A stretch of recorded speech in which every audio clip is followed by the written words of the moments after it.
qui est resté un petit peu en arrière, un peu figé, puis on lui a dit, mais qu'est-ce que tu as? Alors, quelqu'un a dit, vous voyez bien qu'il a changé, il songe à se marier. Et François répondit, oui, oui. Oui, oui, oui. Je songe à prendre femme. Elle est si belle, si riche, si pure, que vous n'en avez jamais vu de semblable. Et qui était cette femme? C'était Dame Pauvreté. Il avait saisi que la pauvreté lui permettrait de rencontrer le cœur tout dépouillé de Jésus. Et sa vie a changé, elle est devenue sérieuse, il s'est retiré, il était habile à aider les pauvres. Et voilà que cette victoire, on peut dire, l'a transformé. De chevalier pour la guerre, il est devenu chevalier du Christ. Il chevauchait, puis brusquement, au détour du chemin, il s'est trouvé face à un lépreux à un moment donné. Et d'instinct, il a tourné sa bride pour changer de route. Mais ce recul lui a fait honte. Il est revenu vers ce pauvre lépreux. Et François d'Assise a sauté de cheval et lui a donné tout l'argent qu'il avait sur lui. Il lui a baisé la main. Cette main qui était, en somme, stigmatisée, c'est-à-dire blessée par la pourriture. C'est un instinct, quand on est chrétien, qui vient presque naturellement, je vous assure. Je l'ai expérimenté à Yaoundé, je ne suis pas un saint, loin de là. J'étais assis à une terrasse, je prenais quelque chose, un jus de fruits. Il faisait très chaud, j'attendais mon équipe de tournage pour aller filmer dans la jungle. Et un jeune homme qui paraissait bien est venu vers moi, les mains derrière le dos, me demandant un peu d'argent. Alors j'ai souri et je lui ai dit, mais tu ne travailles pas? Il me dit, non monsieur, je ne travaille pas. Mais j'ai dit, tu es jeune, tu es fort, tu pourrais travailler. Puis il a tendu ses deux mains et il n'y en avait plus de mains. Elles étaient presque toutes disparues sous la lèpre et instinctivement je les ai prises et je les ai embrassées. C'était instinctif. On est tellement bouleversé quand on voit ça, c'est tragique. Un jeune homme de 22, 23 ans sans main. C'est abominable. Un jour de 1206, où il y avait 24, 25 ans, il priait dans la chapelle délabrée de Saint-Damien près d'Assise, et on connaît l'histoire, hein, il a entendu l'icône byzantine, une icône comme on les aime bien, là, les icônes orientales, qui lui dit « Va, répare mon église en ruine ». Et vite, François a vendu son cheval et quelques ballots d'étoffe, les ballots d'étoffe de son père, pour commencer les restaurations de cette chapelle. Et le vieux prêtre qui desservait la chapelle a craint des histoires, il a refusé ce secours dangereux, lui, ça lui semblait invraisemblable. Et François, qui prévoyait évidemment que son père ne se fâche contre lui, s'est caché plusieurs jours, il avait pris des ballots de tissu. Enfin, il est revenu à Assise, mais ce départ, où il s'était devenu comme un reclus, mais ça l'avait mis dans un état lamentable. Alors, il est assailli, dit-on, par des gamins qui crient « pazzo », ça veut dire fou. Il passe pour un fou, hein. Il est devenu un pauvre, quoi. Et son père, Bernardone, Pietro Bernardone, vient voir qui est cette espèce de fou, ce folle, comme je disais tout à l'heure, dont on se moque si fort, et horreur, c'est son fils, c'est son François. Alors il l'empoigne parmi cette marmaille de gamins hurlantes, il le traîne chez lui, il le jette pantelant dans un recoin. Et alors, qu'est-ce qu'il va faire avec son fils? Est-ce que François va céder? Et alors Pierre s'adresse au consul de la cité pour qu'il l'expulse, mais François répond qu'il est d'église. Eh bien alors là, en présence de l'évêque, mais que l'insensé, cette espèce de fou de François, se prononce une bonne fois. Alors, séance spectaculaire, toute la ville vient et accourt, et l'évêque invite François à rendre à son père ce qu'il lui a emprunté sans permission. Alors le jeune homme ne répond point. François sort un instant, puis rentre nu, tenant ses vêtements avec l'argent et les pièces de tissu. « Écoutez tous, dit-il. Jusqu'ici, j'ai appelé Pietro Bernardone mon père. Mais maintenant, je veux servir Dieu.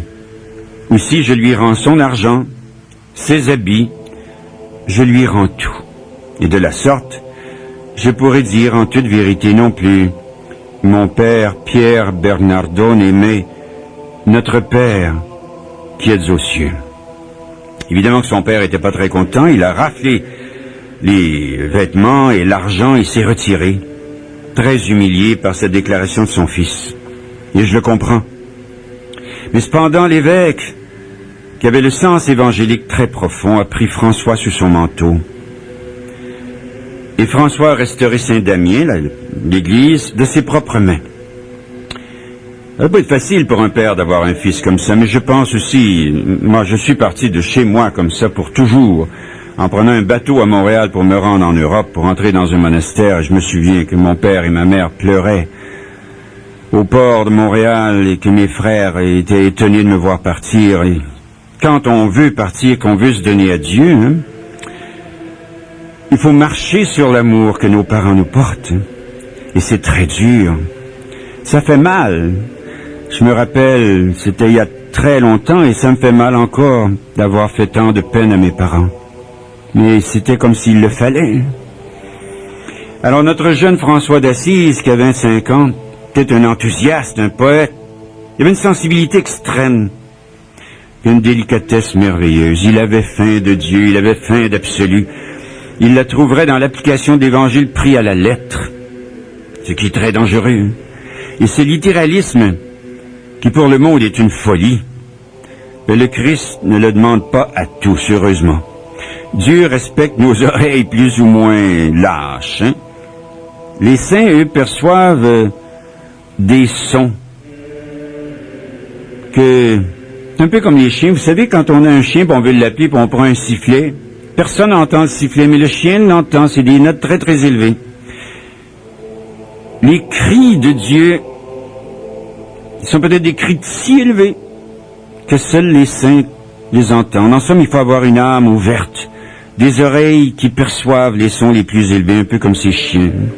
Et alors, ces saints peuvent accorder leur vie aux appels très élevés que Dieu leur lance. Et François a vu l'essence de l'Évangile, lui, dans l'humilité, la pauvreté aimante, hein, qui fait les apôtres, des apôtres qui gagnent les hommes et les femmes à Dieu. Nul ne fut plus que lui, on peut dire, dédaigneux des institutions, des organisations, de toutes les affaires, des administrations prévoyantes. Pour lui, c'était des précautions qui étaient déconseillées par Jésus lui-même. On croit que, quand on est dans la perspective de ce François d'Assise, il y a une espèce de, quelque chose comme du Judas dans la gérance des sommes d'argent et des constructions. Mais il faut quand même avoir un peu de sens commun, moi. Je suis craintif devant les excès. Vous avez reçu, c'est Jésus qui dit, proclamez que le royaume des cieux est tout proche.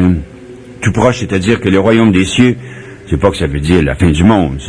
Proclamer que le royaume des cieux est tout proche, c'est-à-dire que la vie spirituelle profonde, elle est tout proche si vous voulez entrer dans cette perspective qui est celle que l'Esprit Saint peut vous donner si vous ouvrez vos oreilles, vos yeux, votre cœur. Et Jésus dit, vous avez reçu gratuitement, donnez gratuitement.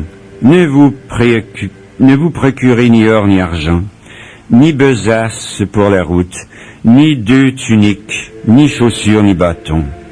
Et François était, lui, la séduction même dans tout ça. Il a charmé jusqu'aux oiseaux et aux poissons, hein. Et encore aujourd'hui, il y a des colombes qui vont dans le cloître depuis presque 1000 ans, enfin depuis 800 ans. Toujours les colombes qui se font leur nid et qui s'engendrent les unes des autres, elles sont toujours là. On dit qu'il a même charmé le loup farouche de Gobillot et des disciples. Lui sont venus de bonne famille. Il y avait Bernard de Quintaval, Pierre de Catane, qui était chanoine, le frère Gilles ou frère Égide et d'autres encore. Ils ont pris l'habit des paysans de la région. Ils vivaient les premiers temps près d'Assise, dans des campements fort sommaires, des huttes improvisées, des grottes, à différents endroits, jusqu'à la portion Cul, dont je vous parlais tout à l'heure. Puis ils s'appelèrent alors les pénitents d'Assise. Ils ont pris le nom de frères mineurs, c'est-à-dire de petits frères. Et François d'Assise, on l'a vu, des jeunes gens commencent à l'entourer et puis ils prennent le nom de frères mineurs, c'est-à-dire de petits frères. Mineurs, c'est ça que ça veut dire. Notre doigt qui est majeur, c'est évidemment le plus grand. Mineur, c'est petit, ça n'a rien à voir avec les mines, n'est-ce pas? Alors, c'était pas une question de politique, c'était une question de vouloir se rapprocher des gens ordinaires. Et ça montrait leur idéal évangélique et très humble. Dans le livre dont je vous ai parlé tout à l'heure de Thomas de Célano, c'est-à-dire c'est un contemporain, ça, de François d'Assise. Il a bien connu François d'Assise, il a écrit une immense vie de lui. Alors, je vous disais qu'il y a aux éditions franciscaines, on l'a publié toujours. Moi, j'ai l'édition de 1957, qui est très intéressante. C'est des explications de Damien Voreux, franciscain. Voici ce qu'on lit sur la description physique de François d'Assise. Ça pourrait vous intéresser au milieu de cette émission. Voici donc ce que Thomas de Célano écrit. Il était de taille moyenne, plutôt petit que grand. Il avait le crâne rond et de dimension moyenne, le visage un peu allongé, le front petit et droit, les yeux moyens de couleur noire et limpide, les cheveux foncés, les sourcils droits, le nez régulier, mince et droit, les oreilles petites et comme toujours à l'écoute, les lèvres fines et minces, la barbe noire et clairsemée, le cou grêle, les épaules droites, les bras courts, terminés par de petites mains aux doigts effilés avec des ongles saillants, les jambes maigres et de petits pieds, la peau douce, le minimum de chair. Il était grossièrement vêtu, dormait peu, donnait tout. Comme il était très humble, il n'était que douceur et savait s'accommoder utilement aux caractères les plus divers. Lui qui était le plus saint parmi les saints, semblait parmi les pécheurs être devenu comme l'un d'eux.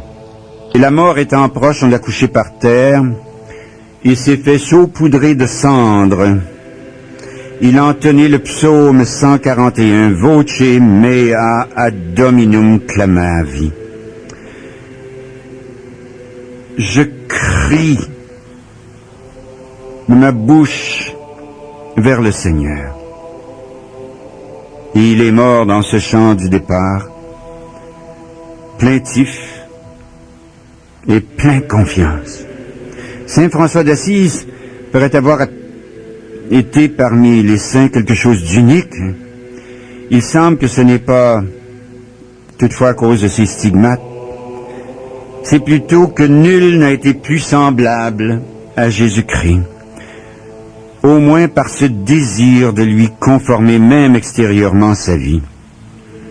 2 ans plus tard, dès 1228, Saint François le Poverello était canonisé par le pape Grégoire IX. Et 2 ans plus tard encore, en 1230, on a transféré son corps de l'église Saint-Georges à la nouvelle basilique Saint-François. Quand il avait du chagrin, Saint François, et qu'il était triste, ça arrive au saint, il prenait son violon, il l'appelait comme ça son violon, fabriqué avec 2 bâtons et un fil tendu. Il en jouait avec tous les mouvements ordinaires des musiciens, puis il dansait, il chantait des cantiques en français, dans notre langue. Essayez ces remèdes peut-être, vous qui êtes triste. Chantez On chantait tellement dans nos foyers autrefois. C'était tellement merveilleux, merveilleux.